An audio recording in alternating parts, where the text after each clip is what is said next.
자, 안녕하세요. 베리타스 우도현입니다. 오늘 말씀드리고 싶은 것은 4등급 친구들이 3등급, 2등급을 가기 위해서 해야 할 일, 그거를 말씀을 드리려고 합니다. 보통 제가 이제 만나는 제자들을 보면은요, 4등급에서 5등급을 왔다 갔다 하는 친구들의 목표는 대부분이 3등급이에요. 사실 3등급을 만드는 거는 정말 어렵지 않거든요. 왜냐면 4점짜리 문제들이 높은 난이도는 좀 높게 설정되어 있고, 낮은 난이도는 4점짜리여도 충분히 공부만 했으면은 다 풀 수 있게 출제를 합니다. 그래서 작년이랑 재작년 기준으로 말씀을 드려도 4점짜리 앞에 있는 문제들이 굉장히 쉽게 설계가 되어 있어요. 물론 뒷부분에 보통 배치되는 14번이라든지 15번, 그 다음에 21번, 22번, 그리고 28번하고 30번, 29번도 4점짜리긴 한데 선택 과목에서 29번은 그다지 어려운 문제에 비중을 두지 않는다. 그럼 이제 이 6문제 말고 나머지 9문제, 총 4점짜리는 13개가 나오는데 요 6개를 제외한 7가지, 9가지라고 잘못 말씀드렸네요. 7가지를 어떻게, 이 7가지만 맞춰도 3등급이 나오거든요. 그러면 어떻게 하느냐? 제일 중요한 거 말씀드립니다. 요거 생각해서 지난번 거랑 같이 연결해서 공부를 하세요.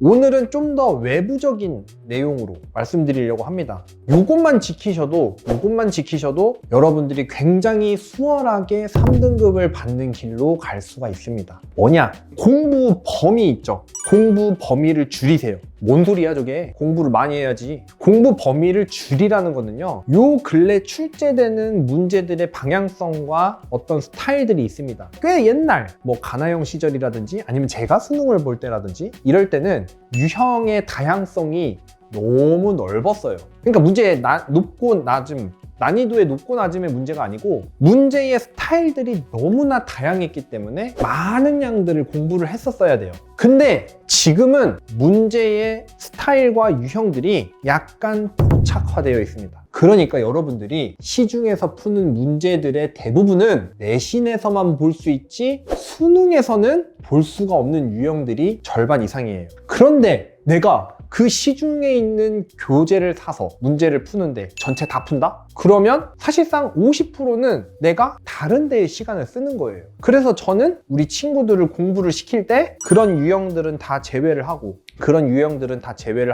문제를 풀립니다. 그러면 네가 말한 대로 스타일이 뭔지 내가 어떻게 아느냐? 자, 이제 그거를 여러분들이 깨달으시면 3등급이 된다라는 뜻이에요.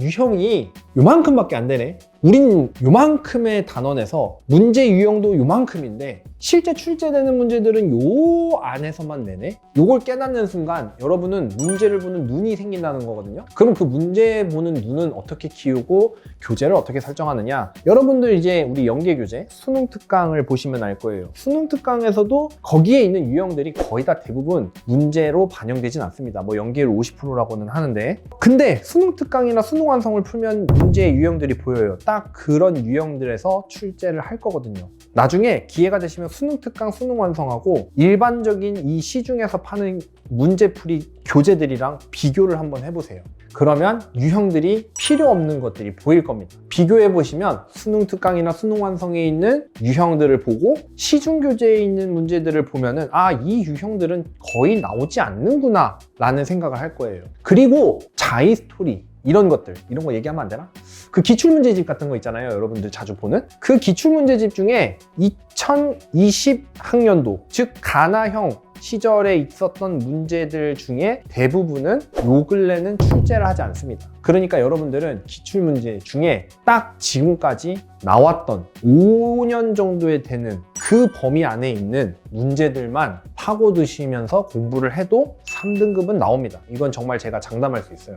그리고 저는 그렇게만 공부를 시켜서 무수히 많은 친구들을 3등급, 그리고 더 열심히 한 친구들은 2등급까지 만들어 놨어요. 그럼 그 친구들이 어떻게 했느냐? 제가 말씀드렸던 그 전 영상들의 내용과 더불어 공부 범위를 확 줄여줬어요. 그랬더니 애들이 공부량이 오히려 늘었습니다. 왜? 그 유형들이 좁으니까 그 유형들을 많이 보게 되거든요. 그래서 제가 말씀드리는 공부 범위를 줄이라는 거는 단원을 줄이라는 게 아니에요. 선택 과목을 버려라 이러면 어떻게 3등급을 받겠어요. 그러니까 공부하는 방향을 잘 잡고 범위를 줄이라는 거예요. 범위를 줄이라는 겁니다. 예를 들면 함수의 극한 같은 파트에서도 도형에 대한 활용도를 묻는 문제들도 간혹 출제가 되지만 요새는 대부분 인수를 추론하는 문제가 출제되거든요. 그럼 내가 그런 문제를 맞추기 위해서 인수를 추론할 수 있는 구조를 먼저 만드는 게 우선순위인 거예요. 여러분들 4등급, 5등급을 받을 때 내가 3등급을 받고 싶다라고 하면 우선순위를 정해야 합니다. 우리는 고난도 문제를 풀어야 될 필요가 없는 거죠. 그러니까 그 안에서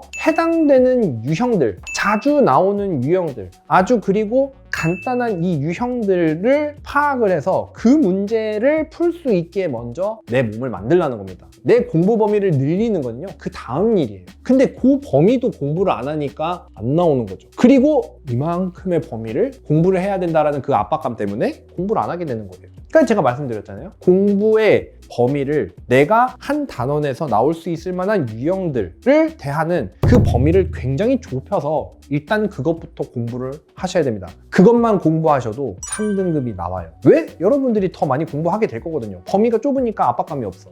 그러니까 요것만 풀어야지. 요것만 풀어야지. 선생님이 지정해주는 요 문제만 먼저 할 수 있게 해야지. 실제로 그렇게만 공부를 해도 3등급이 나옵니다. 그래서 제일 중요한 거는 시중 문제집을 사가지고 그냥 이 단원, 저 단원 다 하면서 모두를 아우를 수 있는. 또 예시를 들어드리면, 예를 들면 시중 교재에는 이런 문제들이 있을 거예요. 명제의 참 거짓을 판단하는 거, 극한에 대한 명제 기니기를 줬는데 그 명제의 참 거짓을 판단하는 거, 이런 문제는 안 나오거든요. 근데 그런데 계속 시간을 쓰고 있고 나는 그 문제를 못 푸니까 자신감 떨어지고, 그럴 필요가 없는 거예요. 그러니까 여러분들 공부의 범위를 줄이십시오. 그럼 길이 보입니다. 그 길이 보이지 않는다? 그럼 저를 찾아오세요. 그러면 그 범위가 얼마만큼 좁혀져 있고 그 범위를 공부할 수 있는 환경을 만들어 드리려고 합니다.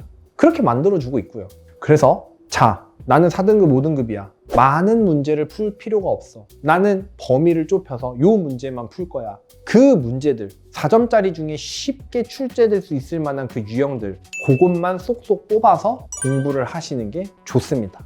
이걸 꼭 지키십시오. 이것만 지키라는 게 아니고 제가 말씀드렸던 여러 영상들, 그 영상들을 참고하시면서 공부의 범위를 줄여라. 유형은 다 거기서 거기다. 그 비슷한 유형들을 난 풀 수 있게 한다. 요게 요 근래 수능을 출제하는 방향이기 때문에, 그러면 제가 말씀드렸던 그 고난도 6문제 제외한 나머지 7문제는 수월하게 푸실 수 있습니다. 7문제 대비하는 거예요.